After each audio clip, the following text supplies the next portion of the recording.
number 2 is Yamato. Number 3 is also in San Antonio. That's with all the top 3 in Texas. And you would never guess what it is. So last I guess the Empire State Building.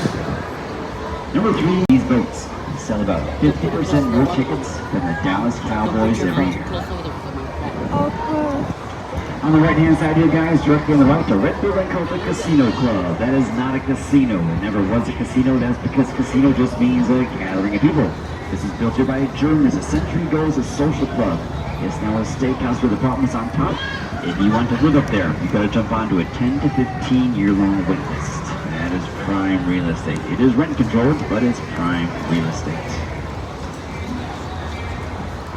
By the way, the number 1 most visited tourist attraction in all of North America is a little place called Central Park, New York. Number 2, Niagara Falls. Number 3, I have no idea. But this, you guys, is the famous Restaurant Row. 200 yards of Tex-Mex culture and cuisine. People always ask me, they say, Captain Patrick, what exactly is Tex-Mex cuisine anyway? Well, it's of course a blend of Texan and Mexican cuisine, but how do I know when I'm having it? If you go to a Mexican restaurant and they give you a dish with lots of meat like ground beef or steak, yellow cheeses like cheddar, black beans, canned vegetables, flour tortillas, not corn, flour, that is Tex-Mex. Think of a big plate of loaded nachos with a big heaping pile of ground beef, that melted yellow queso, that is Tex-Mex. Think of a steak quesadilla with a big slab of meat, the melted cheese inside, the big flour tortilla, that is Tex-Mex.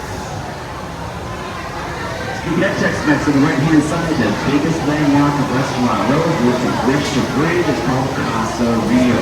It is the very first restaurant that ever opened its doors on the Riverwalk in August 1936.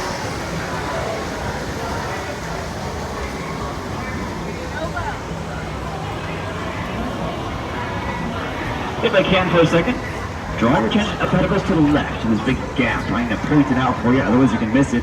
That is the 750-foot tall observation deck, bar restaurant. Yes, it does slowly rotate as well.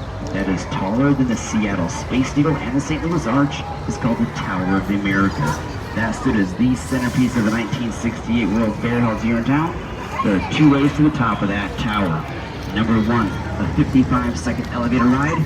Or number 2, you can climb by foot all 952 stairs inside. We sometimes have races to the top. The all-time record set back in 1981 by a 16-year-old local high school sophomore.